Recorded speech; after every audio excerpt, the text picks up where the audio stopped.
My childhood was quite normal, I would say, although it wasn't perfect. For one, when I was in first grade, my parents split up. So my sister and I, we went with our mom, of course. And we saw how she had to work very hard just to be able to put us through school. And I would say it's one of the reasons why we're very, very disciplined, mahilig kami mag-aral, you know, we'd like to study a lot. We work hard because we needed that scholarship to be able to pursue our grade school, high school, and so on. And it was in Chiang Kai-shek College. Yeah, it was in Chiang Kai-shek. So it was a Chinese school. I had good friends. I was in the Girl Scouts. I tried out for cheer dancing initially, but I had a hard time getting in. And so when I went to high school, it was also quite the same thing, although I was more aware that if I wanted to get into a good college, and since we had to rely on scholarships, I really had to study very well. But then when it was time to apply for college, I didn't know what I wanted. So I applied to different courses. So I wasn't really sure, and before then, I just remembered that they had to make me go to the guidance counselor because I didn't know what to take. So the guidance counselor asked me, Iha, ano bang gusto mong maging? Ano ba yung naisip mong scene when you're older? And then I told her, gusto ko lang naman may aircon. At saka nakaupo ako sa desk. And then she said, Iha, mag-secretary ka na lang. So, I'm glad I still did college and all that. So, eventually I chose to go to UST because my cousin who was then doing medtech at the time in UST said it's hard to get into the course I got into, which is physical therapy. It was a quota course. And so I went and did my college there with the thought that after college, I'd apply for work in the US. So I was thinking it would be a good way to help my mom. However, during college, I don't know what happened. I guess it was with the help of some of my professors who really believed in me. I think that was where I blossomed. And then I started topping my exams, and then eventually I graduated top of my class, which I really didn't, expect. Towards the end of graduation, my classmates were all applying to med school. And I don't know what happened. I think I just got into the bandwagon, and I also took the NMAT, and then I also applied. And luckily for me, I got into UP Medicine. And I remember when I was looking through the list of accepted of students or accepted people into UP Med, I was looking for my friends' names, and then I didn't see any of them. And then I saw my name, Zamora last. And then parang napasigaw ako na parang, oh no, ayoko dito, sabi ko. And then the guard said, this was in the medicine lobby of UP. And then the guard said, alam mo ma'am, sa tinagal-tagal ko nagtatrabaho dito, ngayon lang ako nakakita ng ganyang reaction. It was really because I felt so alone. And then, I still decided to go to UP simply because the tuition was really different. The tuition fee in UP was way, way cheaper than UST. I didn't regret it. I really am happy I went to UP instead because it's a different culture, and I've gotten to love the people I'm with. I fell in love with medicine.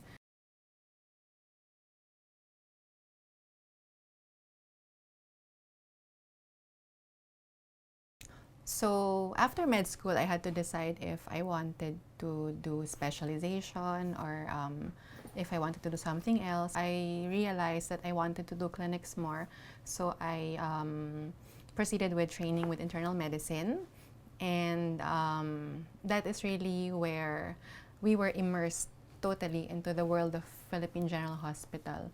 So when I was in med school, we would see the patients, and but more so when we were already training, we were their direct doctors, and then you would see the poverty, the stark poverty of many people, how poverty worsens their illnesses.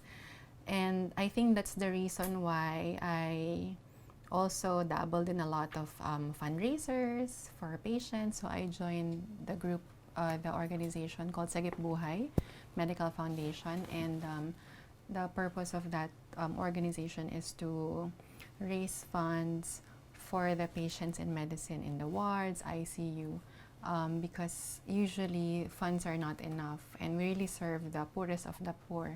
So we used our passions and turned them into advocacy. So we would try to connect organizations and people so that we can help our patients eventually, not just by being doctors, but also by raising funds for them. So, and then after internal medicine, I was made chief resident first, and then after that, I had to decide if I'll do cardiology, which was my first love, or not anymore. But at the time, I already have my daughter, so I had to think twice, because if I'll do cardiology, it would be harder, longer, and more hospital duties, because during our duties would be there 36 hours at least, no sleep usually.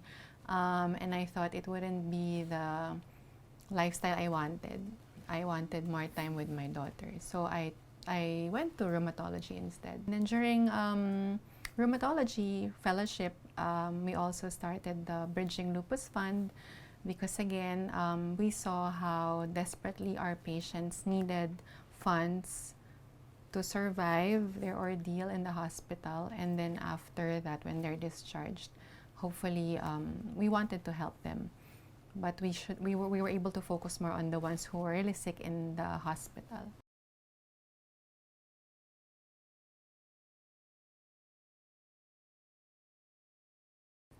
So I'm really happy to be born Chinoy. I am maybe, I think, 2/3 Chinese, because my mom was 75% Chinese and my dad's 50%. So I'm Tutsia, not pure Chinese. But I'm really glad I was born Chinoy because of a lot of things. Especially number one, when I was in grade school, whenever we'd graduate or we'd finish or move up with honors, you know, the Chinoy community was always so helpful. This is why I really always want to give back, because the Chinoy community has helped me a lot with my growth as a doctor. I would say I am resilient. So I guess I can think of it as if I'm a bamboo. Diba, in Chinese, we have bamboos all the time for good luck. And they're really resilient, you know, they bend to pressure, but then they're strong. And I believe that, well, for my age, I have withstood pretty devastating storms. And I'm very fortunate that after each storm, I was able to rise up again and proceed with my calling, which is, I think now, it's to be a doctor and to help people get better. Chinoys are resilient. I've seen a lot of friends, actually families, Chinoy families who struggled from being very poor and having nothing, you know, rise up and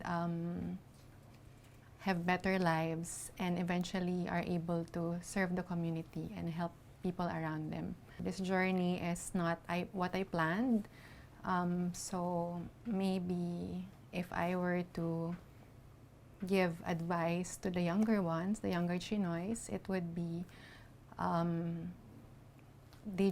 it's good to have plans, but it's also good to be flexible. Especially for medical students, they have to always remember why they wanted to be doctors in the first place, because it's a very long and arduous road. So sometimes you'll ask yourself, why did I even do this? Why am I subjecting myself to torture? But if you always remember or try not to forget why you wanted to become a doctor, then the road will be easier. And it's wonderful if opportunities open for you, and it's good for us to know when these are opportunities and we should grab them and make the most of them, but never stepping on others.